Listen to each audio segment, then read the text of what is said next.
자, 오늘은 여러분들과 함께 진짜 능력을 붙잡으라라는 제목으로 귀한 은혜를 나누도록 하겠습니다. 우리 한번 제목 읽어볼까요? 시작.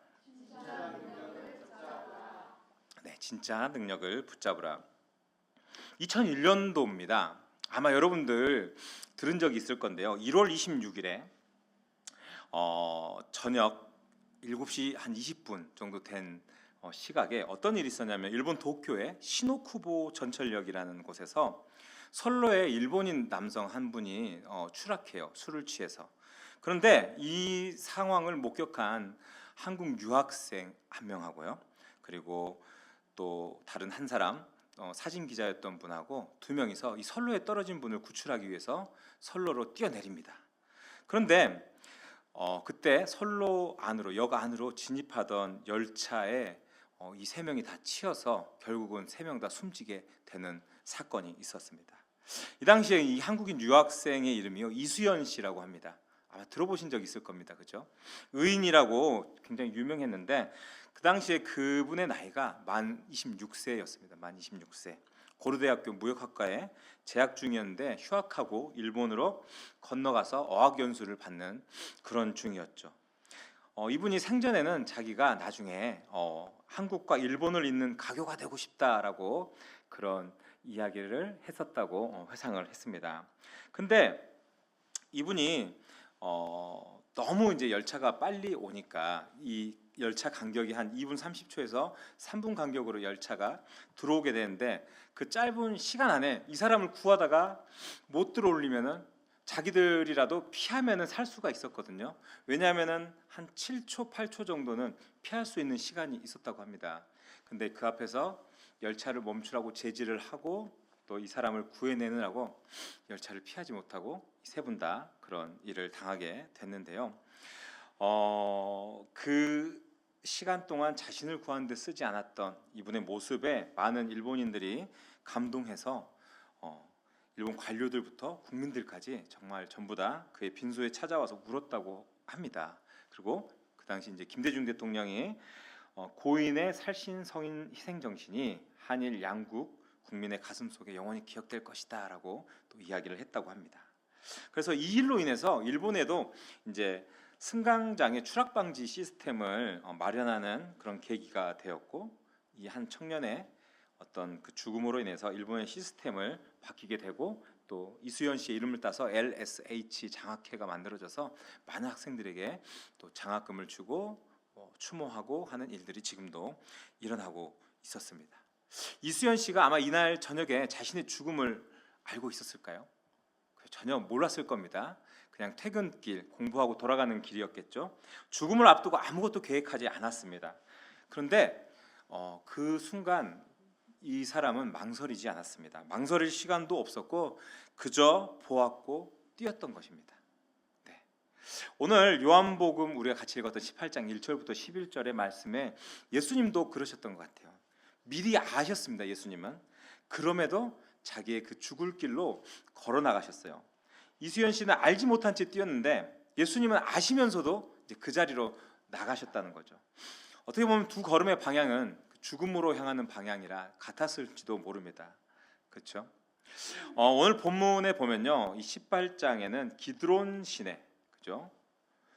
그 동산 쪽에서 지금 수백 개의 횃불이 타오르면서 로마 군대와 또 성전 경비병들과 또 그들을 이끄는 유다와 막 그들이 들고 있는 쇠사슬과 무기 막 이러면서 수백 개의 횃불이 이 산으로 예수님을 잡으러 올라오고 있습니다.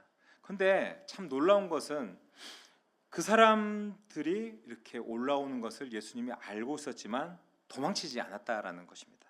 오히려 그 어둠을 향해서 먼저 걸어 나오시면서 너희가 누구를 찾느냐라고 물어보시죠. 요한복음 17장에 지난주에 예수님의 대제사장적 기도를 우리가 배웠습니다. 그리고 그 기도가 끝나자마자 동산으로 걸어가시면서 지금 모든 일이 시작되고 있는데요. 오늘 우리가 함께 읽어봤던 이 본문을 통해서 모든 위험을 알고 계셨던 순간에도 어때요? 예수님께서 자신의 사명을 잘 감당하기 위해서 스스로 걸어가신 그 모습을 우리가 좀 살펴보면서요. 우리가 인생에서 잊지 않고 붙들어야 할 정말 그 공포 속에서도 어려움 속에서도 우리가 놓지 않아야 될 능력이 있다면 그 진짜 능력이 무엇인지 함께 우리가 살펴보면서 은혜를 나누도록 하겠습니다. 첫 번째입니다. 첫 번째, 주님은 두려움을 피하지 않으셨다라는 것을 우리가 기억해야 하겠습니다. 우리 같이 읽어보겠습니다. 시작. 자, 우리 1절을 함께 살펴볼 건데요. 세 번역으로 우리가 같이 한번 읽어보겠습니다. 시작.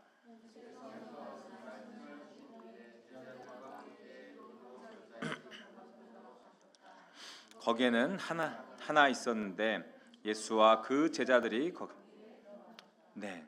여러분, 기드론 시내라는 이 이름을요 그냥 지명으로 지나쳐서는 안 됩니다. 왜냐하면은 역사가 요세푸스의 기록에 보면은요 기드론이 어떤 곳이냐면요 다윗 왕 있잖아요. 구약에 나오는 유명한 다윗 왕. 이 다윗 왕이 자기의 아들 압살롬이 반역을 일으켜요. 그래서 그 반역을 피해서 정말 맨발로 눈물 흘리면서 도망가면서 걸었던 통곡의 골짜기가 바로 기드론 시내가라는 곳입니다. 네. 그러니까 그 장소는 어떻게 보면은 배신과 상실의 기억이 스며 있는 골짜기라는 거예요. 근데 지금 예수님이 정말 배신당하고 그죠? 눈물이 나는 상실이 있는 그 곳을 예수님이 건너가고 계신다라는 겁니다. 구약에 다윗은 이곳을 압살롬에게 막 자기 아들에게 쫓겨서 왕권을 빼앗길까봐 도망가게 됐는데 예수님은 다윗과는 다른 상황이죠. 왜냐하면 오히려 그곳으로 먼저 걸어가시는데요. 4절 한번 보실까요? 제가 읽어보겠습니다. 예수께서 그 당할 일을 다 아시고 나아가 이르시되 너희가 누구를 찾느냐. 그렇죠? 여기 4절에 나오는 그 당할 일을 아시고라는 부분에서 헬라어 원문으로 쓰인 안다라는 단어, 지난주에도 제가 말씀드렸어요. 오이다라는 단어입니다. 오이다라는. 네. 그러니까 이 단어는 불완전하거나 부분적으로 알고 있는 게 아니라 우리가 지식적으로 완전하고 충분하게 안다라는 것을 의미하는 이야기인데요. 예수님께서는 자기의 앞으로의 일들, 닥칠 일들을 다 알고 계셨다는 겁니다. 그러니까 배신당할 거, 재판받을 거, 채찍질 당할 거, 십자가에 매달릴 거, 그러니까 자신이 당해하는 그 죽음까지도 낱낱이 알고 계시는 분이었어요. 그 기분이 어떠셨을 것 같습니까? 보통은 그곳으로 덤덤하게 걸어가기가 쉽지 않았을 겁니다. 그렇죠? 근데 예수님은 두려움 대신 그 공포의 길을 순종으로 나아가셨던 것을 볼 수가 있습니다. 그리고 그 순간 로마 군대가 예수님을 에워싸죠. 그때 말씀하십니다. 에고 에이미라고 합니다. 에고 에이미, 내가 그니라. 네. 이 말씀은 예수님께서 나를 소개하는 그런 이야기가 아니에요. 그러니까 본질적으로 내가 누구인지 말씀해 주시는데 이게 똑같이 쓰인 곳이요. 출애굽기 3장 14절에 보면은 하나님께서 모세에게 나타나서 불타는 떨기나무 앞에서 자신을 계시하실 때 그래요. 에고에임이라는 얘기를 해요. 나는 스스로 있는 자이니라라고 모세에게 가르쳐 주셨거든요. 하나님께서 그때 똑같이 이 표현을 쓰셨습니다. 그러니까 예수님께서 지금 그 이름으로 자신을 이들에게 드러내고 계신 거예요. 내가 이제 이 사명으로 내 역할을 해야 된다. 내가 하나님의 아들 예수 그리스도다라는 것을 알려주고 있는 장면입니다.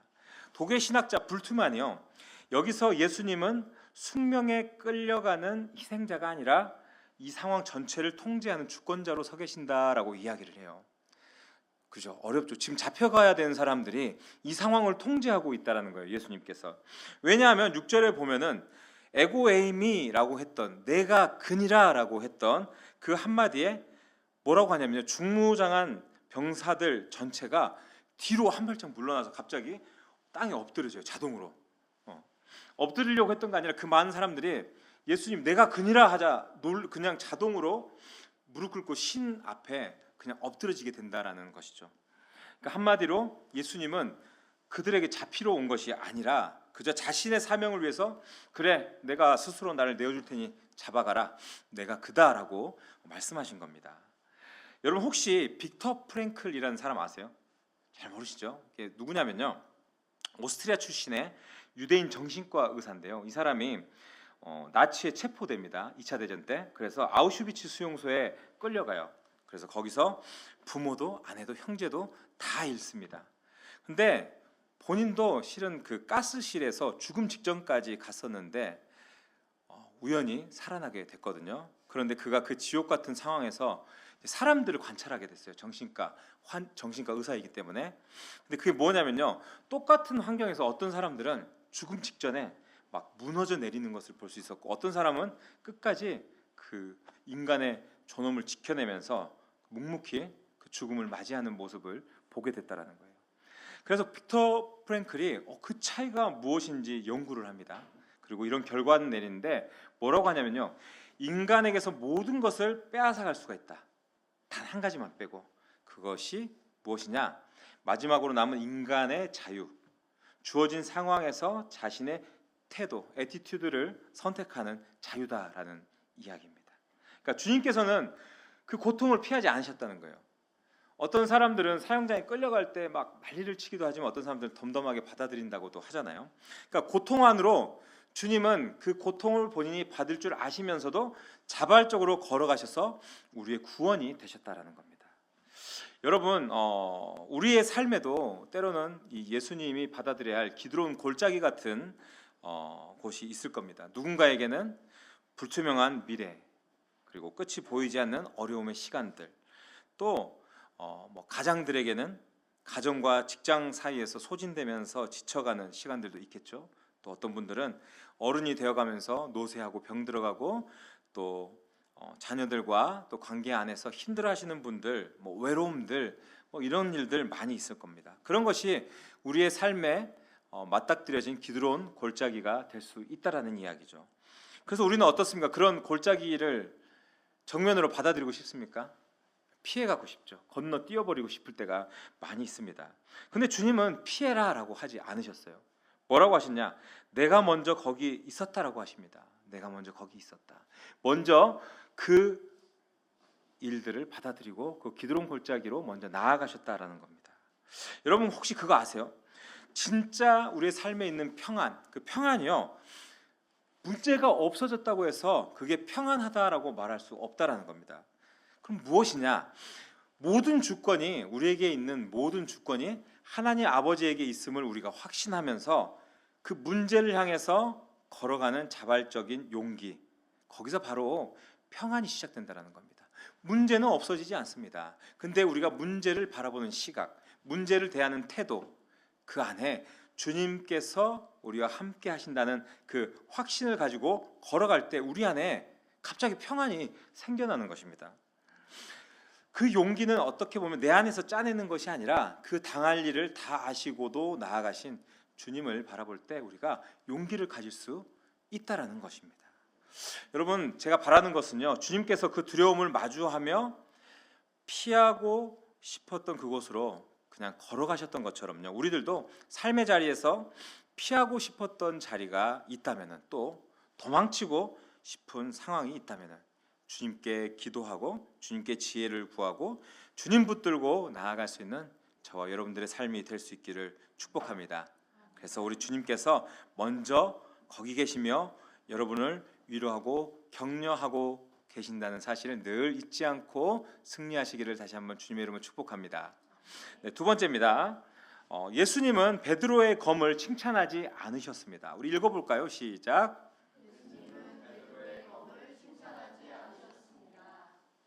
우리 10절의 말씀 같이 읽어보겠습니다. 시작. 시몬 베드로가 대제사장의 종을 오른편 귀를 베어버린 그 종의 이름은 말고라. 네, 우리가 잘 아는 그 베드로가 이제 나오고 있어요, 그죠? 베드로 어떤 사람입니까? 곧 있으면은 예수님 3번 부인할 사람입니다. 우리는 스토리를 다 알잖아요. 네, 예수님을 곧 배신할 제자입니다. 근데 지금 이 순간만큼은 달랐던 것 같습니다. 예수님을 배신하려고는 했지만 지금 예수님을 지키기 위해서 칼을 들고 휘둘렀던 그 마음은 진짜였다라는 거죠. 진짜로 그 병정들에게 잡혀가더라도 내가 목숨을 걸겠다 해서 그렇게 숨겨뒀던 칼을 빼어서 대제사장의 그 종의 귀를 잘라버렸던 거죠. 베드로가요, 사용한 무기는 헬라어로 마카이라라는 칼입니다. 이게 어떤 칼이냐면은 긴 그 군대에서 쓰는, 전쟁에서 쓰는 긴 칼이 아니라는 거예요. 우리가 전쟁에 가면 큰 칼을 차고 전쟁에 나가서 싸우잖아요. 그런 칼이 아니라 베드로가 가지고 있던 그런 품속에 숨길 수 있는 그런 단도였다라고 합니다. 그러니까 베드로는 처음부터 이것을 늘 품고 다녔던 거예요. 그러니까 준비되어 있던 열심히 있는 사람이라는 거죠. 그런데 사도 요한이 이 요한복음을 썼던 사도 요한이 아주 의미심장한 디테일을 이 글 속에서 남겨요. 그게 뭐냐면요, 이 종의 이름을 얘기해요. 그 종의 이름이 뭐라고 합니까? 네, 말고라고 하죠. 말고라고 굳이 밝히고 남겼던 거예요. 뭐 그냥 그렇게 남기지 않아도 되는 건데 사도 요한이 남겼다는 겁니다. 우리가 말고가 왜요? 라고 할 수 있습니다. 근데 말고가 히브리어로 무슨 뜻이냐면요, 나의 왕이라는 뜻입니다. 뭐라고요? 나의 왕, 나의 왕. 한번 생각해 보십시오. 이제 요한은 이름 하나로 이제 베드로의 어리석음을 풍자하고 있는데요. 인간의 방법으로 어때요? 예수님을 왕으로 세우려고 했잖아요, 다들. 그죠? 제자들도 마찬가지고. 근데 결국 베드로는 나의 왕의 귀를 자르는 것뿐 할 수 있는 게 없었다라는 것을 여기서 보여주고 있다라는 거예요. 그래서 예수님의 반응이 어땠는지 11절에 제가 읽어볼게요. 예수께서 베드로더러 이르시되 칼을 칼집에 꽂으라. 아버지께서 주신 잔을 내가 마시지 아니하겠느냐 하시니라 라고 말씀하세요. 그러니까 베드로야, 저놈 기 잘 배웠다. 야이씨, 너가 기선제압을 했구나. 이렇게 말씀하시지 않는다는 거예요. 저놈을 쳐라, 저놈들 쳐라 하고 하시지 않았다라는 거예요. 그냥 칭찬하지 않으시고 오히려 꾸짖으셨다는 거예요. 신학자 칼빈이 뭐라고 하냐면요, 베드로는 하나님의 구속 계획을 인간의 혈기로 방해하려 했다라고 하고 있습니다. 거기서 칼로 베고 거기서 난장판을 만들고 예수님 도망가십시오 해서 예수님 피했어요. 그러면 십자가 사건이 실행되지 않았으면 우리의 구원의 계획들이 정말 이렇게 잘 진행되지 않았다라는 이야기입니다. 그런데 여기서 나타난 베드로의 열심은 진짜였고 정말 예수님을 사랑하는 그 마음도 진짜였습니다. 근데 뭐가 문제냐? 네, 베드로의 그 방향성이 잘못된 것입니다. 그 방향성이. 우리가 방금 읽은 11절에 예수님이 말씀하시는 그 잔이라는 단어가 갖는 의미가 참 중요한데요. 왜냐하면 구약 성경에서 잔을 뭐라고 하냐면요, 하나님이 특정한 사명을 위해 허락하시는 고난을 의미합니다. 그래서 시편 75편에도 잔에 대한 이야기가 나오고 이사야 51장에서도 그 이야기가 나옵니다. 그래서 예수님께서 아버지께서 주신 잔이라고 말씀하신 것은 이게 충동적인 체념이 아니라 나는 이제 그냥 죽어야지가 아니라 이미 겟세마네에서 결단하신 내가 주님의 뜻에 순종해야 되겠다라는 그 순종의 완성이라는 의미가 이 안에 담겨 있는 것입니다. 그래서 베드로의 칼이 끄는 것은 어떻게 보면은 그냥 귀 하나였습니다. 그러나 예수님의 잔이 열어놓은 것은 무엇입니까? 온 인류의 구원이 거기에 대비되어 나타난다라는 것이죠. 세계적인 지휘자가 있습니다. 레너스 번스타인이라는 사람이요. 오케스트라에서 가장 어려운 일이 뭔지 아십니까? 연주하지 않는 것입니다라고 해요. 그죠? 저기 이제 우리 음악 전공하는 친구도 있으니까 잘 알겠지만 그 오케스트라 안에 모든 단원들이 악기를 들고 언제든지 연주할 준비가 되어 있는데, 근데 지휘자가 쉬라고 하면은 그 악기는 연주하지 않아야 됩니다. 적당한 타이밍에 들어가야 하는데요. 그 침묵의 박자를 지키는 것이 연주하는 것보다 훨씬 어렵다고 하더라고요. 그러니까 악기를 내려놓고 내가 주님의 뜻에 순종하고 그 지휘자가 원하는 대로 이 곡의 흐름에 그 해석에 맡겨서 그것을 따르는 것이 더 어렵다라는 거예요. 우리는 여기 들어가서 내가 아름다운 연주로 내 뜻대로 하고 싶습니다. 근데 지휘자는 모든 상황들을 지휘하면서 이 악기가 들어오지 않아야 되기 때문에 멈춰 놨을 때는 그죠? 그 연주자는 너무 답답할 수가 있어요. 그렇지만 지휘자가 뜻과 계획이 있기 때문에 그 모든 연주를 완벽하기 위해서는 순종을 해야 된다라는 것입니다. 이것이 어쩌면은 이 음악을 완성하는 순간이라는 것이죠. 우리의 신앙도 마찬가지입니다. 신앙은 어떻게 하는 거냐면 내 열심을 꺾고 하나님의 일하심에 항복하는 훈련인 것입니다. 내가 연주하는 것이 아니라 하나님이 연주하시도록 우리의 악기를 내려놓는 것, 그것이 진짜 신앙의 순간이라는 것이죠. 여러분들께 묻고 싶습니다. 어떤 걸 묻고 싶냐면 여러분의 삶에는 어떤 검이 있습니까? 베드로가 들었던 그 검처럼 여러분들이 들고 있는 검들이 있을 거예요. 그래서 내 방식이 맞다, 내 방식이 옳다라고 하는 고집의 검이 아마 있을 거예요. 그죠? 때로는 나의 경험이 옳다고 여기는 경험의 그 칼도 있을 거예요. 때로는 내가 막혀있는 세상의 일들을 세상의 인맥을 통해서 해결하는 어떤 인맥이라는 그런 검도 가지고 있을 겁니다. 또 어떤 분들은 내가 스스로 이만큼 자수성가해서 이뤄놓은 것들을 보면서 나는 이렇게 해서 여기까지 왔어 하는 자기 증명의 검도 있을 겁니다. 여기 앉아있는 우리 모두는요, 어쩌면은 베드로처럼 주님을 위한다고 하면서 사실은 그죠, 주님이 원하는 방식보다 내 방식대로 내 의로 신앙생활하고 살아가려고 할 때가 많이 있다라는 겁니다. 그리고 때로는 자녀들에게 아니면 배우자들에게 아니면 나랑 정말 친한 동료, 친구, 가까운 가족들에게 정말 귀를 베는 상처를 내 칼로 탁 이게 맞아 하고 칼로 상처를 내면서 야 이거 내가 정말 주님 사랑하기 때문에 이런 거야.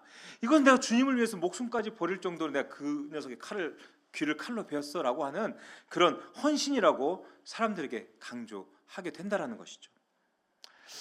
여러분 제가 이 시간 간절히 바라는 건 뭐냐면요, 오늘 주님 앞에서 우리가 가지고 있는 많은 칼들이 있을 것인데 그 칼을 내려놓으시기를 축원합니다. 아멘. 네, 우리는 우리의 검을 검집에 이렇게 집어 넣어야 되는 것을 포기했다라고 생각할 때가 있어요. 정말 내가 무능하고 내가 부끄럽고 내가 아무것도 할 수 없는 게 내가 정말 바보 같구나라고 생각할 수도 있지만, 그런데 분명한 것은 그것이 사실이 아니다라는 이야기입니다. 그렇게 칼을 거두는 것이 오히려 주님을 더 믿고 신뢰하는 더 큰 신뢰라는 것이죠. 하나님은 우리가 손을 놓을 때 오히려 하나님께서 더 일하시고 역사하시고 우리가 잠잠할 때 더 큰 길을 여시는 분이 우리 주님이시라는 겁니다. 저는 이번 주에 저와 여러분 모두가 나의 검, 내가 갖고 있는 칼 어떤 것이 있는지 한번 생각해 보시면서 검집에 그것을 조용히 한번 집어넣고 주님이 일하시는 그 역사를 바라보셨으면 좋겠습니다. 주님께서 내 삶을 통해서 뭘 하려고 하시는지, 내가 고집 피우지 않고 내가 막 힘쓰지 않아도 주님께서 나에게 원하시는 그 뜻과 또 그 역사가 무엇인지 바라보시면서 나의 의와 나의 방법이 아니라 온전히 주님의 방법대로 살아갈 수 있는 우리 모두의 삶이 될 수 있기를 주님의 이름으로 축복합니다. 아멘. 네, 마지막입니다. 세 번째입니다.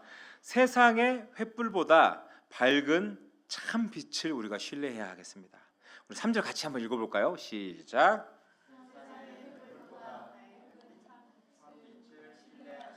네, 우리 말씀 읽어보겠습니다. 시작.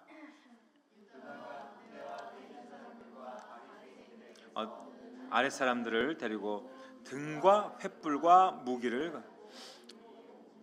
네네.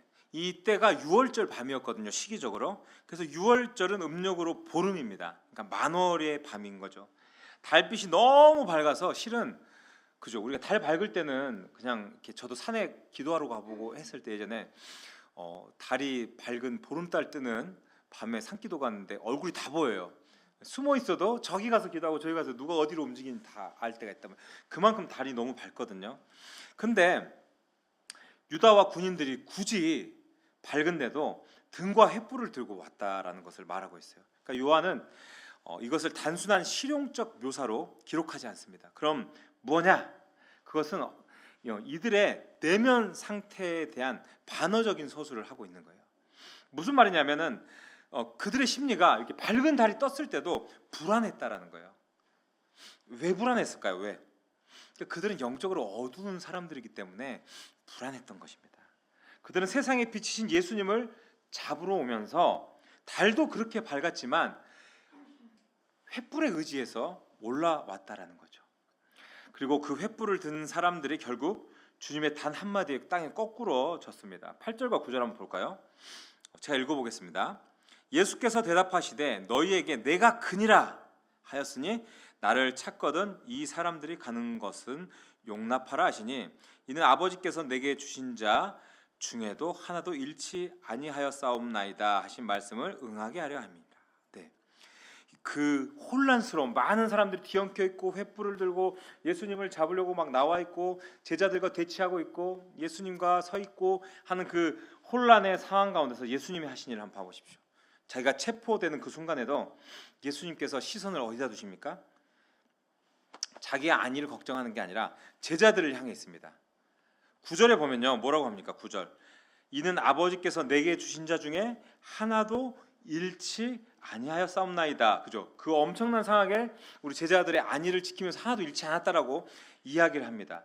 그러니까 이게 완료 시제예요. 완료 시제. 헬라어로 보면 완료됐다라는 거. 지금 얘기하지만, 그러니까 이미 이루어진 현실로 벌써 선언하고 계신 거예요. 아무 일도 없다라는 것을.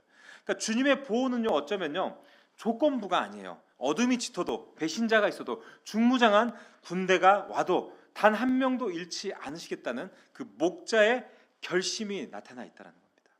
그래서 17장에서 대제사장적 기도를 보여주셨잖아요. 그렇게 드렸던, 우리를 위해서 했던 그 기도가 말이 아니라 행동으로 나타나는 것을 곧바로 이렇게 보여주셨던 순간이었다라는 겁니다.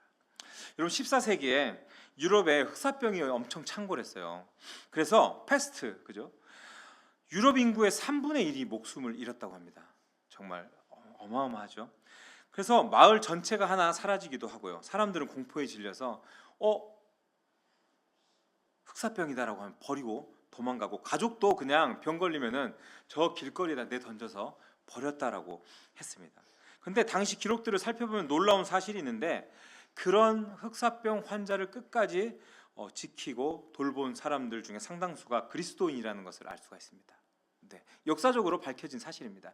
1세기에도 그랬고, 늘 이런 전염병, 정말 어려운 시절에 그리스도인들이 모범을 보이고 생명을 던져서 지켰다라는 것들이 곳곳에서 나타납니다. 근데 왜 그랬을까요? 그들은, 하나님 믿은 사람들은 좀 백신을 맞지 않아도 면역력이 강해서 죽지 않으니까 그렇게 돌봐줬을까요? 아니라는 겁니다. 그들이 특별히 강해서 그랬던 것은 아니었습니다. 그럼 이분들은 겁이 없었나요? 아니죠. 무섭죠. 나도 죽을 수도 있는데 왜 무섭지 않겠습니까? 가족이 있고 또 자신들이 지켜야 될 사람이 있는데 왜 그랬을까요?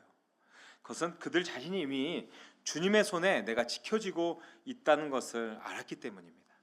그러니까 자신들을 위해서 기꺼이 체포되신 그 목자 예수님의 사랑을 그 삶 가운데서 확신하고 알고 있었기 때문에 두려움 속에서도 이 이웃을 지키고 사랑하는 그 마음으로 그들 옆에 머물 수 있었던 것입니다. 그렇다면 여러분들은, 제가 또 묻겠습니다. 어떤 횃불을 들고 계십니까? 어떤 횃불? 어떤 횃불? 어떤 검이었는지, 어떤 횃불입니다. 환한 보름달 아래서도 그죠? 횃불을 들고 왔던, 불안해서 그렇게 왔던 군인들처럼 우리도 충분한, 어쩌면 예수님이라는 그 빛 안에 있으면서도 자꾸 다른 것들에 기대서 살아가지 않습니까? 뭐 우리가 어떤 좋은 스펙, 경력, 우리가 흔히 말하는 뭐 재산, 뭐 이런 거 보면서 마음 달래면서 난 이런 거 있으니까 내가 마음이 평안해, 난 좋아, 야, 이것들에 기대고 의지해서 살아가지는 않으시냐는 거예요. 저는 그게 나쁘다라고는 이야기하지는 않습니다. 그게 나쁜 거예요라고 말씀드리지는 않습니다. 그러나 드리고 싶은 말씀은 뭐냐면요, 그것이 우리의 궁극적인 빛이 될 수 없다라는 거예요. 그것에 기대어서 우리가 살 수는 없다라는 겁니다. 우리가 그 본질을 기억해야 한다라는 거예요. 여러분 보세요. 횃불 기름 떨어지면 다 꺼집니다. 그죠? 바람 불면 다 꺼지는 거예요. 영원히 탈 수 있는 횃불이 아니다라는 겁니다. 여러분, 성령의 임재를 경험한 사람은요, 세상에 밝은 불이 꺼져도 당황하지 않아요. 왜? 우리의 가장 어두운 시절, 또 어둠을 밝히시는 분이 주 예수 그리스도이신데, 그분께서 우리를 지켜주시기 때문에 두려움이 없다라는 겁니다. 체포되시는 그 순간에도 어땠습니까? 본인이 죽을 자리로 가면서도 제자들을 먼저 챙기신 주님이 오늘날에도 저와 여러분들을 지키고 계신다라는 겁니다. 여러분들 잊지 않으시기를 바랍니다. 단 한 사람도 주님께서 잃지 않으시겠다라고 말씀하셨습니다. 그 약속이 오늘도 유효한 것입니다. 오늘 우리가 살펴본 요한복음 18장은요, 세상적 해석으로 살펴보면은 어때요? 분명히 실패하고 망하고, 그죠? 그런 장면입니다. 예수님께서 죽음의 자리로 끌려가셨으니까요. 그런데 믿는 우리들이 그것을 실패고 패배라고 하지 않습니다. 왜냐하면 이것이 구원의 완성을 위한 그 시작점이었기 때문에 우리는 그렇게 이야기하지 않는다라는 것입니다. 오히려 승리의 길로 걸어가셨다라고 할 수가 있는 것입니다. 예수님은 스스로 죽음을 향해서 묵묵히 그 걸음을 옮기셨습니다. 그리고 예수님께서는 우리를 위해 선택하시고 묵히시고 그리고 십자가에 달리셨습니다. 우리는 그 예수님의 묶이심으로 또 그 죽으심으로 자유를 얻었고 그 잔을 마심으로써 우리의 잔을 거둬가셨으며 그 어둠 속에 서심으로 우리에게 영원한 빛을 주님께서 가져다 주셨음을 기억해야 할 것입니다. 사연 여러분, 오늘 이 시간 제가 다시 한번 바라는 것은요, 우리에게 다가오는 캄캄한 기드론 골짜기를 마주하신다면요, 그 골짜기를 먼저 건너가셨던 주님을 한번 생각해 보시기를 축복합니다. 네, 주님께서 우리를 위해서, 우리 죄를 위해서, 지옥 갈 수밖에 없는 우리를 위해서, 사랑하시기 위해서 본인의 목숨을 내놓기 위해서 그 공포에 또 그 어려움의 길로 걸어가셨다라는 겁니다. 여러분들 그걸 한번 생각하시면서요, 우리가 혼자 걷는 것이 아니라 우리를 위해서 기도하시고 우리보다 먼저 그 길을 걸어가신 예수님과 함께 우리가 걷고 있다라는 것을 기억하십시오. 그래서 이번 한 주도 우리 마음속에 품속에 감추었던 칼이 있다면은 그것도 좀 내려놓고 아니면 검집에 좀 꽂아놓고 또 세상에 주는 헛된 횃불들 그거 들고 의지하기보다는 우리를 위해서 기꺼이 먼저 그 기드론 골짜기로 건너가신 그 주님의 그 사랑 안에 먼저 거할 수 있는 저와 여러분의 삶이 될 수 있기를 다시 한번 주님의 이름으로 축복합니다. 우리